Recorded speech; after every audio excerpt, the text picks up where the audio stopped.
Graças a Deus, eu quero convidá-los essa manhã a abrirem comigo suas Bíblias. Creio que são esses os avisos. Abrirem comigo suas Bíblias no Salmo de número 119. Abra comigo a Sagrada Escritura. Nós vamos dar continuidade à nossa série de sermões nesse Salmo. Nós vamos ler dessa feita o verso 81 e 82, embora nossa prédica essa manhã se detenha no versículo de número 82.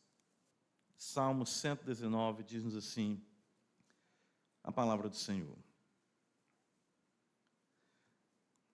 Desfalece-me a alma guardando a tua salvação, porém espero na tua palavra.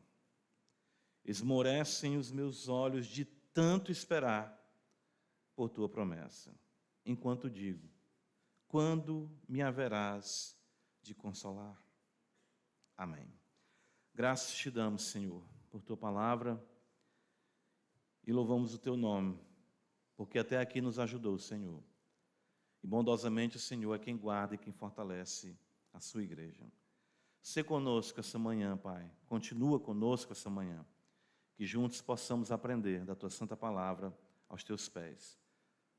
Troveja o Deus da glória, e a voz do Senhor despedaça os cedros do Líbano. A voz do Senhor é como, de fato, o martelo que esmiuça a penha. Então, que toda dureza de coração seja essa manhã quebrada e que nada possa resistir ao poder da tua palavra. Assim seja em nossos corações, assim seja em nossa vida, hoje e sempre. Em nome de Jesus, seja glorificado, Pai. Amém. Irmãos, prosseguindo em nossa exposição, nós podemos observar que os sofrimentos do salmista se intensificam.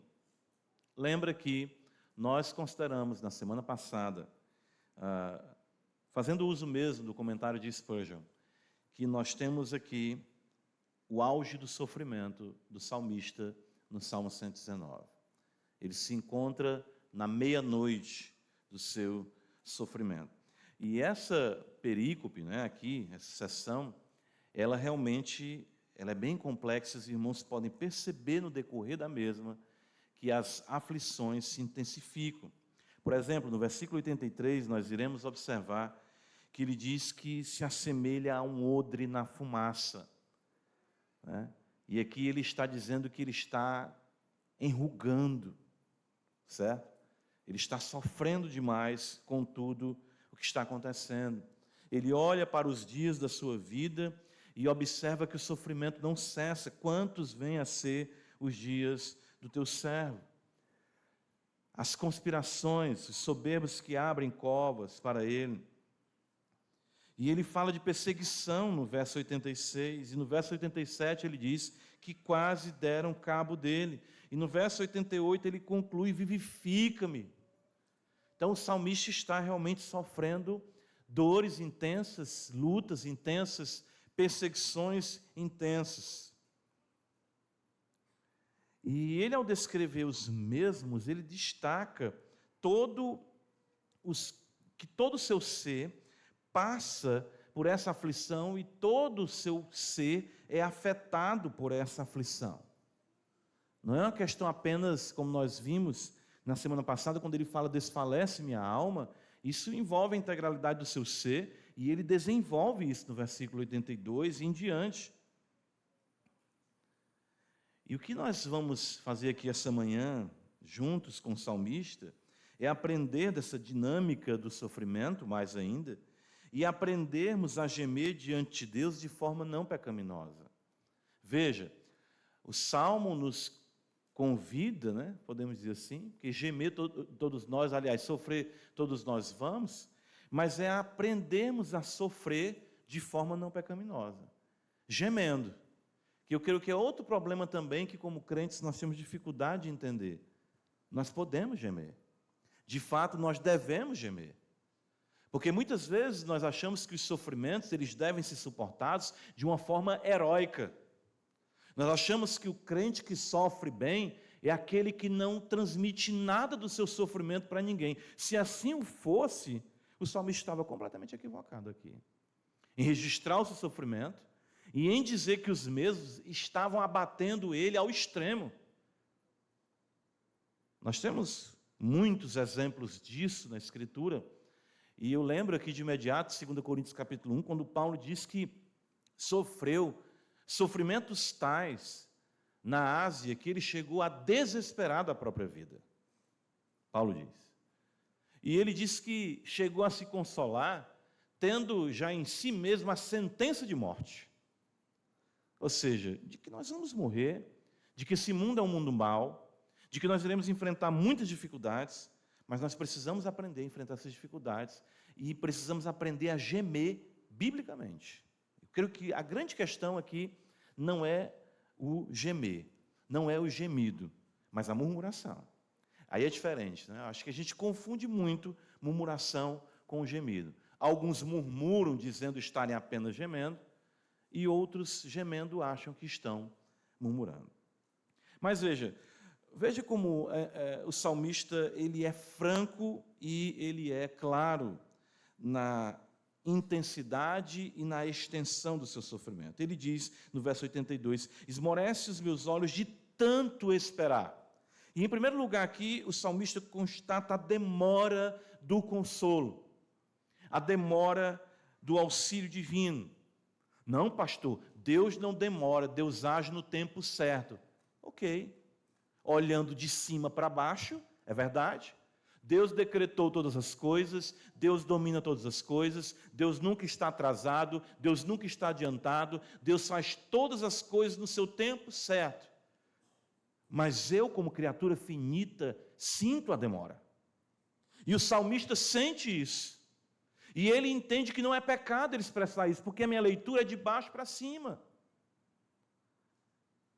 E é um fato, sim, que muitas circunstâncias dolorosas têm um caráter mais duradouro em nossas vidas. Existem sofrimentos que demoram a passar. É isso que eu vejo muitas vezes, que nós não somos, irmãos, como é que eu posso dizer, talvez honestos quanto a isso.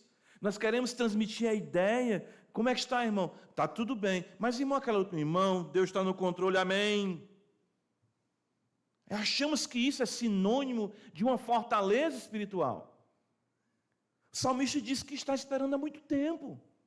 Eu estou esmurecendo, os meus olhos estão esmurecendo de tanto esperar. É demorada. O socorro de Deus muitas vezes sim demora. Ora, irmãos, quanto tempo o povo gemeu no Egito? Quanto tempo o povo gemeu no Egito?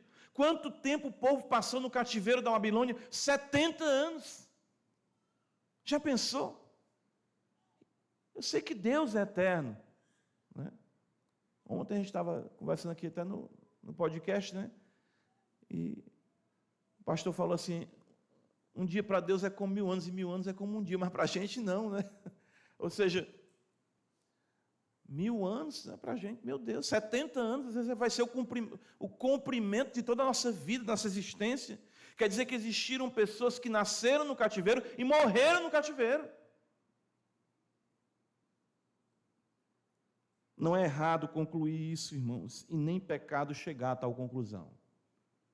Existem dores que nos acompanham por anos, por décadas, e isso não quer dizer que nós não possamos constatar isso. Isso não quer dizer que Deus não esteja nos abençoando. Isso não quer dizer que, ao sentirmos essas dores, nós não sejamos crentes em Cristo Jesus. Somos criaturas finitas. O tempo e o espaço nos definem. Deus, o Senhor, em sua imensa bondade e misericórdia, sabe disso. Ele entende isso. E o fato de termos isso registrado demonstra a ternura divina nas Escrituras para conosco. Estou esperando há tanto tempo que eu espero. Às vezes esse marido não se converte, esse filho não muda, a situação do trabalho não melhora, a crise financeira não passa, a enfermidade não tem um cessar. Sim, demora, sim, dói, sim, cansa, sim, desgasta, mas Deus é Deus. Não é isso que nos faz chegarmos às nossas conclusões acerca do ser divino, não. Temos que entender isso. Lamentações de Jeremias, capítulo 3, abra comigo a escritura. Eu creio que nós temos muito vitimismo aqui, né? Às vezes nós achamos que não deveríamos estar passando algumas coisas, ou quando passamos, nós não conseguimos verticalizar. O salmista aqui destaca isso, né? E veja Lamentações, o texto diz no verso 25, bom é o Senhor, Lamentações 3, bom é o Senhor para os que esperam nele, para a alma que o busca, veja, para os que esperam. Bom é aguardar a salvação do Senhor, e isso em silêncio. Aqui o silêncio não é sinônimo de que você não possa falar, porque senão Davi estava errado. Bom é para o homem suportar o jugo na sua mocidade. Assente-se solitário e fique em silêncio, porquanto esse jugo Deus pôs sobre ele. Põe a boca no pó, talvez ainda haja esperança. Dê a face ao que te fere, farta-se de afronta. O Senhor não rejeitará para sempre, mas a percepção de tal sofrimento é que ele vai durar para sempre. Pois ainda que tristeça alguém, usará de compaixão, segundo a grandeza das suas misericórdias. Porque não aflige, nem entristece de bom grado os filhos dos homens. O Senhor nos aflige somente o necessário, irmãos, para a nossa santificação. O fato é que são muitas as nossas iniquidades e que só serão trabalhadas sob o fogo da intensa aflição. Nós precisamos compreender isso. Os amigos de Jó foram inconsequentes em seu consolo desnecessário. É interessante isso. Porque o salmista aqui, ele fala que o consolo demora, mas se eu chegar para algum irmão, alguma irmã e disser assim, irmão, eu estou com sofrimento, mas está demorando demais. Não, pastor, o que é isso? Deus está no controle de tudo. É um consolo desnecessário, às vezes, isso. Irmão, eu não vou dizer nem que a palavra em si, mas às vezes a maneira como é dita. O que é isso, pastor? Às vezes nós, como pastores, sofremos mais com isso, né? Nesse sentido, porque tem a ideia de que em tudo os pastores já estão aperfeiçoados ou preparados. Mas um irmão conhece, ou mesmo seu familiar, ou mesmo seu marido, e você... O que foi? Não, está demais, esse sofrimento está demais. Diga isso não. Por que não? Está doendo. Né? Eu vou estar sofrendo uma enfermidade, sendo todo o tempo cutucado com agulha, e vou dizer, oh glória, manda mais, bota outra aqui, enfermeira. Não, está doendo, dói. Mas que é isso? É passar uma agulhadazinha. Eu acho que muitas vezes nós fazemos isso, né? Nas nossas consolações molestas. Os amigos de Jó eram consoladores molestos. Eles não conseguiam compreender o agir divino, que era Deus que estava agindo ali, e nem condescendiam com a realidade inconteste da dor humana. Perder tudo o que tinha, perder a saúde, perder a família. Irmãos, é fácil ler, eu quero saber viver. É difícil. É interessante que Jó, ele faz coisas que, se talvez você ouvir eu fazer ou falar, você talvez não queira mais nem me ouvir pregar como pastor. Jó disse, maldito o dia em que eu nasci.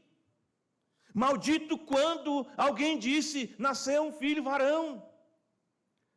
Ele disse que preferia ser um aborto. Tão intenso foi o seu sofrimento. Jó 42, abra comigo a escritura, é interessante que, com as falas de Jó, né, embora o Senhor apareça para ele e manifeste a sua grandeza, mas não lhe dê nenhuma explicação, porque o Senhor não nos deve explicação. Mas é interessante que, em Jó 42, versículo 7, o Senhor assim nos diz, veja, está registrado, tendo o Senhor falado estas palavras a Jó, o Senhor disse também a Elifaz o temanita, minha ira se acendeu contra ti, e contra os teus 2 amigos, porque não disseste de mim o que era reto, como o meu servo Jó. Espera aí, mas Jó não falou aquilo ali? Sim, irmãos, ele estava sofrendo. Deus sabe que você está sofrendo. As Escrituras nos ensinam que o Mestre se encarnou para ser solidário conosco. De fato, nós temos um sumo sacerdote que se compadece de nós, que intercede por nossas fraquezas. O autor aos Hebreus diz isso, nós esquecemos isso no que concerne à encarnação. Hebreus capítulo 4, veja, o autor sagrado assim nos ensina. Abra comigo a Escritura. Ele diz no verso de número 14: tendo, pois, a Jesus, o Filho de Deus, como grande sumo sacerdote, que penetrou os céus, conservemos firmes a nossa confissão, porque não temos sumo sacerdote que não possa compadecer-se das nossas fraquezas. Antes foi ele tentado em todas as coisas, a nossa semelhança, mas sem pecado. Cheguemos-nos, portanto, confiadamente junto ao trono da graça, a fim de recebermos misericórdia e acharmos graça para socorro em ocasião oportuna. A visão impassível de que não se pode considerar nem a dor e nem a demora, não encontra respaldo nas Escrituras. Não encontra. Pelo contrário, a Bíblia, toda ela, em todas as suas páginas, destaca o sofrimento do povo de Deus. Os salmos são canções de dores. Jesus gemeu no Getsêmani. Jesus pediu ao Pai que o livrasse daquela hora, se fosse possível. Por que nós achamos que não podemos considerar a nossa dor, verticalizar a nossa dor com temor e tremor diante do Senhor? É por isso que a gente fica, sabe, irmãos, para explodir, para implodir. Porque tem que manter uma imagem impassível, né? A gente tem que manter uma firmeza que não deve ser questionada. Não aceitamos isso do nosso cônjuge, não aceitamos isso dos nossos filhos, não aceitamos isso dos irmãos, e nos tornamos pessoas que não são solidárias, não têm, de fato, empatia. Quando estiver doendo, irmãos, diga para o Senhor que está doendo. Diga para o Senhor. Quando estiver demorando, irmãos, diga ao Senhor que a demora é intensa. Até quando, Senhor? Ore. Existe maneira de nós fazermos isso. Não vou chegar, até quando, Senhor? Não, mas até quando, Senhor? Eu não aguento mais. Está demorando, Senhor. Eu sou pequeno, eu sou limitado. Mas, meu filho, você está sofrendo só há 5 anos. Pois é, Jesus. Não aguento mais, não. Faça isso com humildade. Faça isso com reverência, sabendo que Ele é bom e que Ele se compadece de nós. Salmo 119, veja, volta comigo, além do salmista constatar a demora do consolo, ele destaca o abatimento do seu semblante. Veja que ele diz assim no verso de número 82, esmorecem os meus olhos de tanto esperar por tua promessa, enquanto digo, quando me haverás de consolar?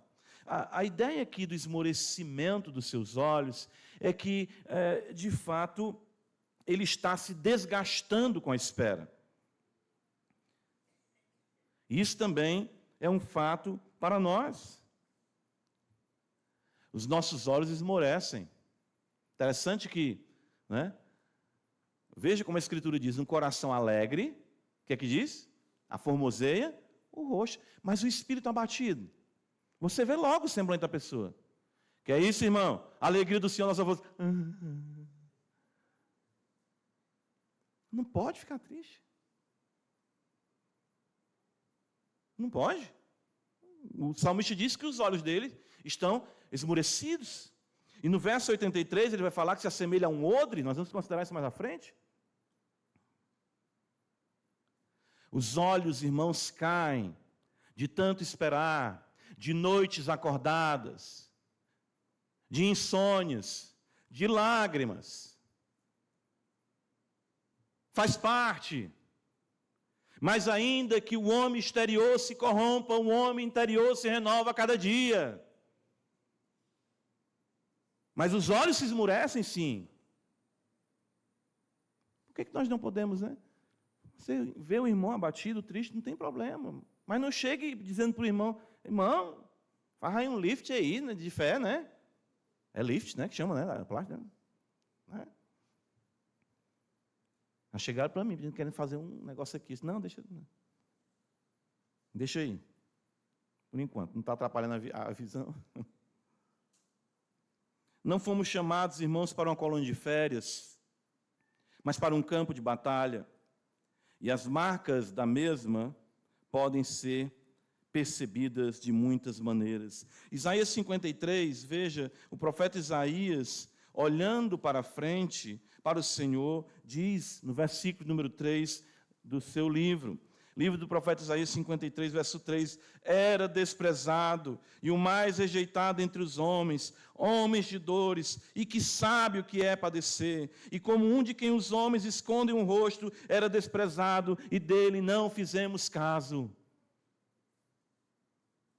Jesus era homem de dores. Fato interessante, essa citação, acho tão maravilhosa por parte dos puritanos. João capítulo 8, abre comigo a escritura. Essa percepção dos puritanos é interessante. Quando eu li, eu sorri assim, né? Achei interessante isso. João capítulo 8.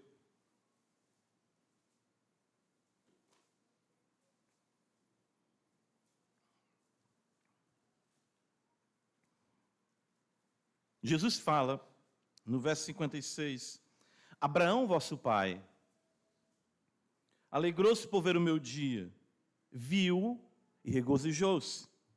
Versículo 57, perguntaram-lhe, pois, os judeus, ainda não tens 50 anos e viste Abraão? Interessante isso.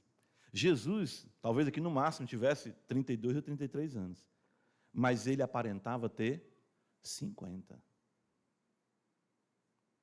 Sabe, 50, não tem. Né? Qual a sua idade, pastor? Mistério. Mas quando diz, gente, pastor, rodou sem óleo, não foi, pastor? E olhe lá se não tivesse sido sem água também, quase batendo o motor. Ou seja, as aflições, elas abatem. Jesus era um homem sofredor. Interessante isso. E o que diga o apóstolo Paulo, né? Paulo fala em Gálatas capítulo 6 sobre ninguém me incomode por trazer no meu corpo as marcas de Cristo. Isso, claro, tinha os sofrimentos que foram ocasionados, né, pela maldade humana. Mas veja comigo Filemon, a carta aí que o pastor Ariel está pregando, né? A carta a Filemon, Paulo diz no verso de número 9, preferia, todavia, solicitar em nome do amor, sendo que sou Paulo, o quê? O velho. Tem irmã que a gente não pode chamar nem de senhora. A senhora está no céu. A irmã, olha. Irmã, isso não te pertence mais, irmã. A gente chama de senhora. Senhora não, você, irmão. Senhora está no céu. A irmã ainda não deixou o catolicismo, né? Mas Paulo diz, eu sou velho. Hoje em dia, né, se mudou, né? Não pode dizer que uma pessoa é velha, porque é pejorativo. Isso pode ser o quê? Etarismo, né? Estão chamando, né? Etarismo, né? Aí não pode. Aí colocaram terceira idade, ó, né? Bonito. Aí agora não pode mais ser terceira idade, é a melhor idade. Vixe, o irmão disse para morrer, ó. Eu ouvi, viu?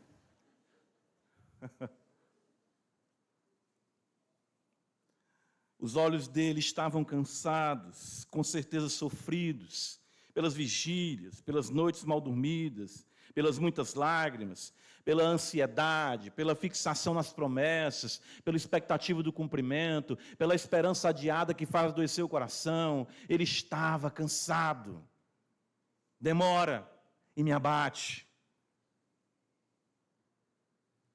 Provérbios 25, eu vejo inadvertidamente, muitas pessoas censuram o luto, né?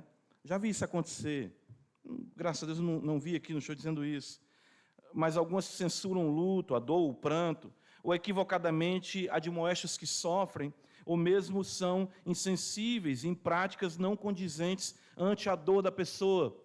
Você vê uma pessoa triste, né? Aí você chega perto dela e não pode estar triste o coração. Vai pensar.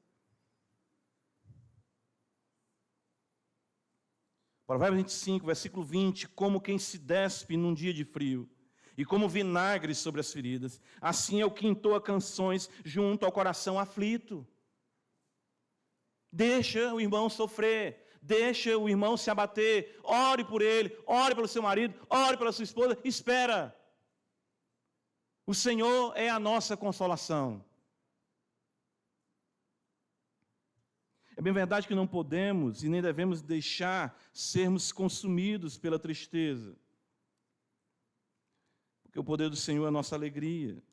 Olha a promessa bendita, Isaías 61, versículo 1, o Espírito do Senhor, Deus, está sobre mim, porque o Senhor me ungiu para pregar boas novas aos quebrantados, e enviou-me a curar os quebrantados de coração, a proclamar a libertação aos cativos, e impor em liberdade os algemados, a pregoar o ano aceitável do Senhor, o dia da vingança do nosso Deus, a consolar todos os que choram, e a pôr sobre os que em Sião estão de luto, uma coroa em vez de cinzas, óleo de alegria em vez de pranto, veste de louvor em vez de espírito angustiado, a fim de que se chamem cavalos de justiça plantados pelo Senhor para a sua glória. A suma é que, embora o nosso homem exterior se corrompa, o interior se renova, dia a dia, e as aflições do tempo presente não podem se comparar com a glória que há de ser revelada em nós. Soframos, irmãos, em esperança. Soframos com resignação. Saibamos consolar os que sofrem e, de fato, saibamos chorar com os que choram. Para concluir, o Salmo 119, veja o verso 82, ele ainda diz assim: esmorece os meus olhos de tanto esperar por tua promessa, enquanto digo, quando haverás de me consolar?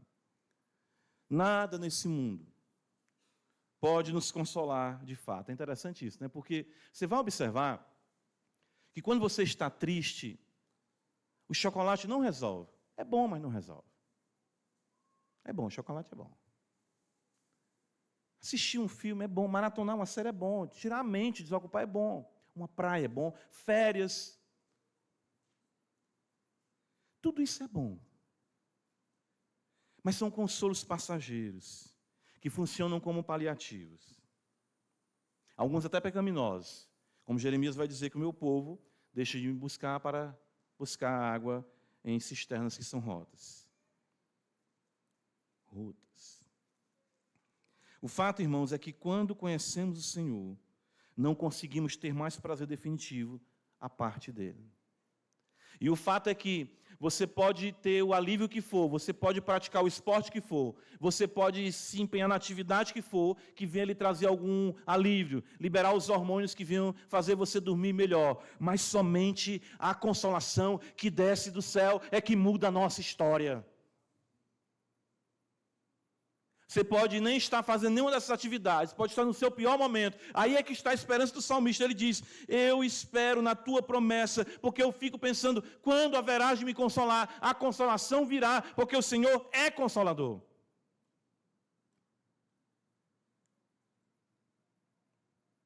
Somente a palavra poderia consolar. Olhando à sua volta, olhando à frente, olhando atrás, olhando em qualquer direção.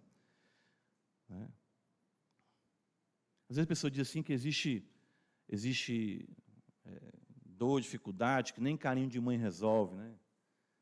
E é verdade. Isso que você está passando, seu cônjuge não vai resolver, seus filhos não vão resolver, a melhoria da sua saúde não vai resolver, a sua conta bancária não vai resolver. O que vai resolver é o poder de Deus descer sobre a sua vida.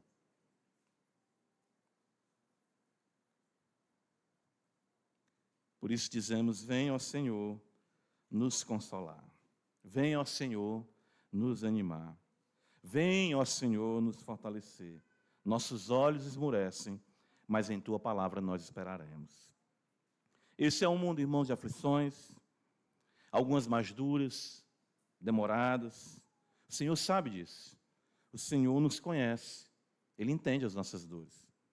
Prossigamos, levando a Ele nossas dores na esperança do alívio prometido em Sua palavra, de amor e misericórdia.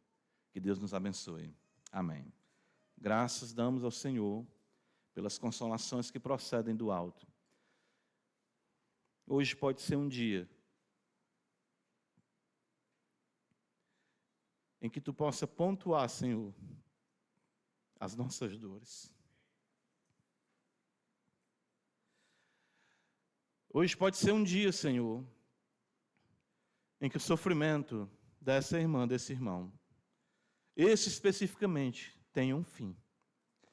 Hoje pode ser o dia, Senhor, em que os nossos ouvidos ouvirão as melodias do céu, e a alegria do Senhor encherá nossa alma, e mesmo na situação mais complexa, nós teremos a certeza de que o Senhor está conosco. Abençoa a Tua igreja, abençoa o Teu povo, em nome de Jesus. Amém.